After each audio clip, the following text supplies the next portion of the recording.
Oh, I do not need this. Trash. I could definitely use this in another art project. Kiss. Oh, hey, I'm Kalani. It's so good to see you. Today is cleanup day here at the studio. You know, I've been working so hard creating new art pieces that I have made a big mess. You see, as an artist, I like to keep things that I might use again in the future. But if I keep everything, then I will run out of room. So a lot of things get piled up around here and it can become a big mess. Wait a minute. What's this? I'd forgotten all about this. This vase was one of my first projects I ever did. I can't believe it's been buried behind all this junk. It really is valuable to me, but I haven't treated it like it really matters. Have you ever felt like you didn't matter to others, or that they didn't appreciate you? That's probably how this little vase felt. Well, you know, if vases had feelings. We all have times when we don't feel important or don't feel noticed.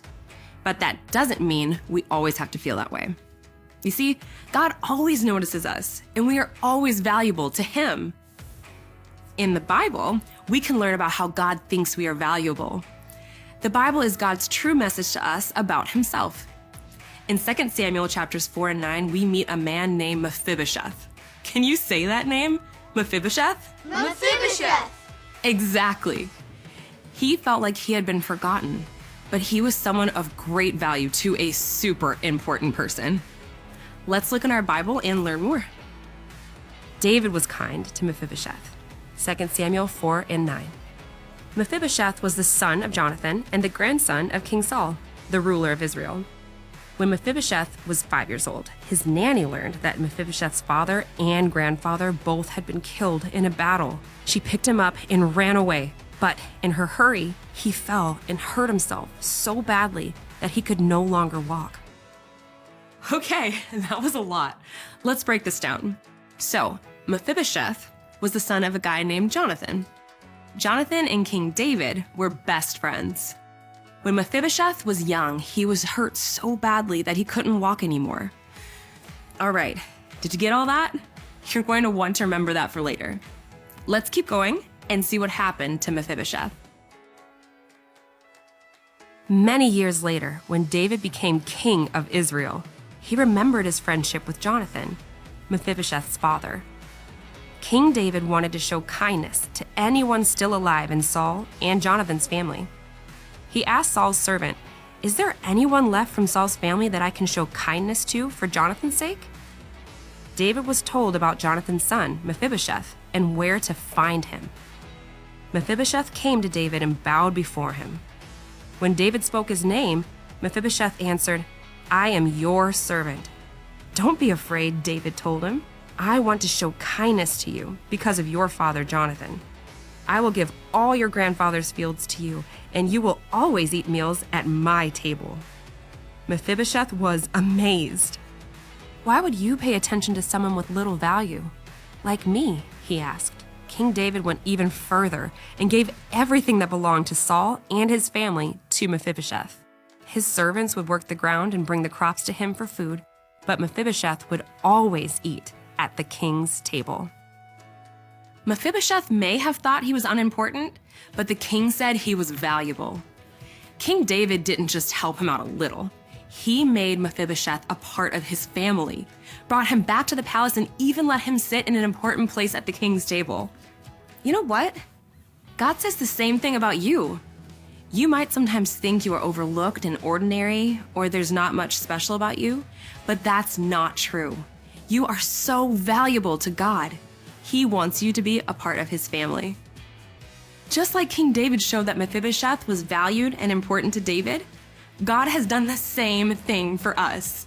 He's made a way for us to know Him, have a relationship with Him. You are important to God. You are remarkable. So even in those moments where you don't feel important or valuable, you can remember that you are uniquely designed and valued by God.